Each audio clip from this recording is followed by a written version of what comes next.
My name's Laura Ellen Bacon. I'm a sculptor and my work is being exhibited at Beningbrough Hall just outside of York within an exhibition called Whispers of the Wilderness. When I was given the brief to respond to the Wilderness Garden, my first reaction really was to kind of imagine how people might have been feeling about the Wilderness Garden as it was when they lived in the hall at the time. And so I have these imaginings that people may have been in these beautiful interior spaces and having a kind of longing to go outside and to be in this wilderness.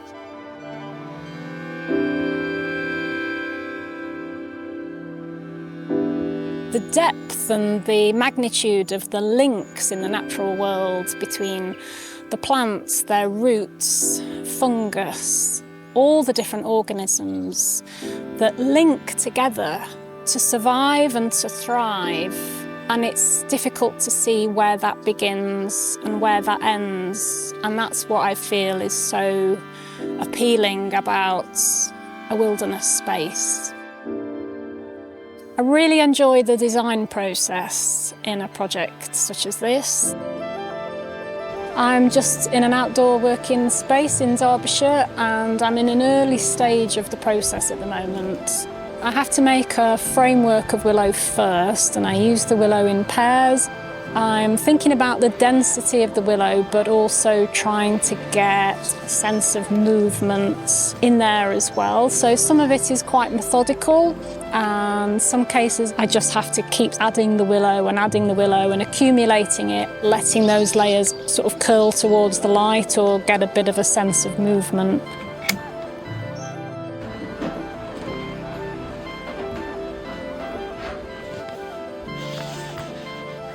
I work to sketches. I sometimes change those sketches as I go along, or I may have a fixed sketch, or sometimes I sort of keep sketching during the process. But there's a lot to be said for just letting the form emerge as it's being made, because there's nothing like sort of standing with the work and letting all those curves grow in place. So it's definitely a mixture of design and then evolution.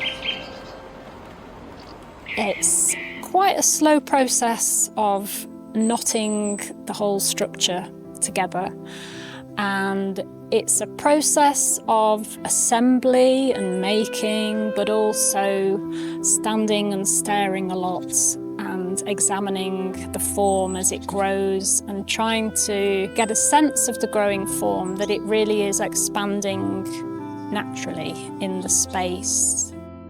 The work is very intricate. It's made of thousands of knotted pieces of willow that curl round and meet each other and are connected and knotted and looped together. And in relation to the Wilderness Garden, that's kind of about not being able to see a beginning or an end. The whole form flows together as one, and yet you know that the whole form and the whole space is made up of thousands of linking components, threads, fibres.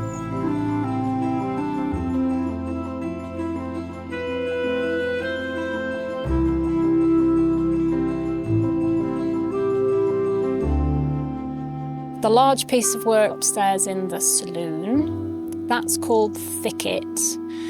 And in some ways it looks as if the wilderness has invaded the space in a way.